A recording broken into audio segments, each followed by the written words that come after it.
السلام عليكم البنات، ان شاء الله كامل تكونوا بخير وعلى خير. في هذا الفيديو نلقاكم في احسن الاحوال يا ربي. البنات اليوم جينا نهضروا على هذا لو ماسك سكالا اللي راه داير بوز كبير، واسكو يستاهل هاد الضجه اللي راه دايرها في لي ريزو ولا لا. باش نعرفوا كملوا لا فيديو حتى لتالي البنات.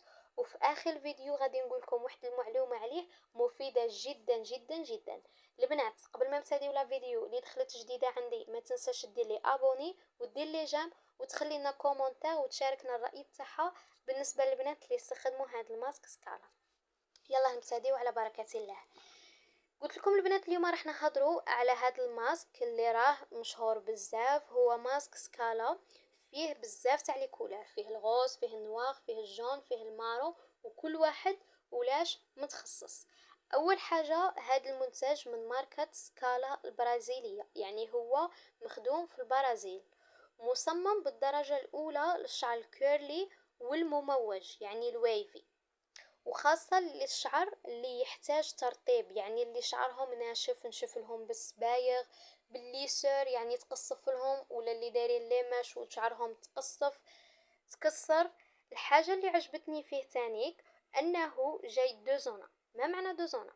يعني جاي واحد في زوج، تقدري تستعمليه كماسك او ككريم تخليه على شعرك بلا ما تغسليه. يعني تنجمي هذا الماسك ديريه وبلا ما تغسلي شعرك، يعني ما يأذيلكش الفروه تاع الشعر تاعك، وما فيهش ضرر كي تقعدي بيه بلا ما تغسليه. بالنسبه للمكونات اللي فيه زبده الشيا، وكما معروف زبده الشيا انها تساعد في ترطيب الشعر، وزيت الخروع والبانيثينول.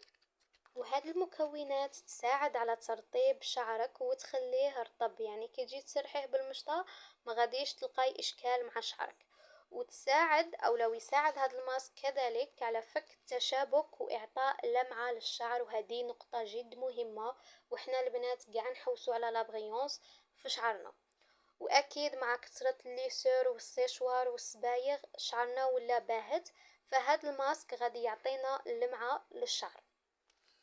ومن الفوائد اللي معروف بها الماسك انه يساعد على ترطيب وتقليل الهيجان، خصوصا اذا كان شعرك ناشف او لا كيرلي، يعني مبوكلي. اذا كان شعرك مبوكلي ميمشي داك البوكلاج اللي تجي الشعرة تاعه ناعمة، يعني داك البوكلاج اللي شعرك يجي فيه منفوش، يعني مخصص لهذا النوع. والنوع الثاني واللي هو الشعر يكون متقصف او لا فيه ليفوخش او لا يكون شعرك صاي تعب سبايغ من الليسورات، فهذا الماسك مفيد ليك. نجيو هنايا البنات طريقة الاستعمال بسيطة جدا. يعني بعد ما تغسلي شعرك حطي كمية مناسبة من هذا الماسك على طول شعرك، يعني من الجذور للأطراف، وزعيه مليح مليح على شعرك. واذا استعملتيه كماسك في الحمام خليه في شعرك شوية وغسليه، يعني المدة حوالي من 15 دقيقة ل20 دقيقة، يعني على حساب النوع تاع الشعر تاعك. اذا كان شعرك ناشف وفيه لي فوخش ومتضرر خليه 20 دقيقة.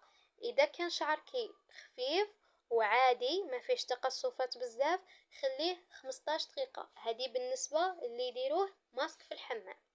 نجيو هنايا النقطة المهمة، واللي هي مالغري هذا المنتج هو موجه اساسا للشعر الكيرلي والمموج، ولكن النتيجة تاعه تختلف من شعر لشعر، كل واحد والنتيجة كيش تخرج له على حساب شعره.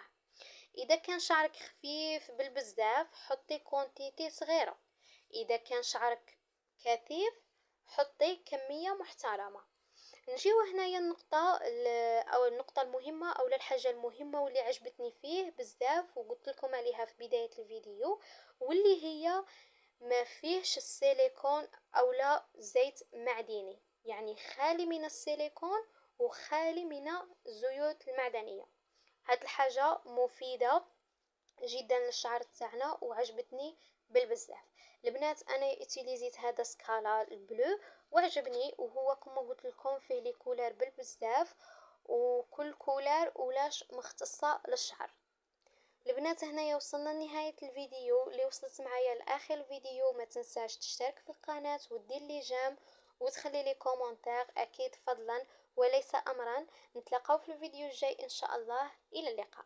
فرجة ممتعة.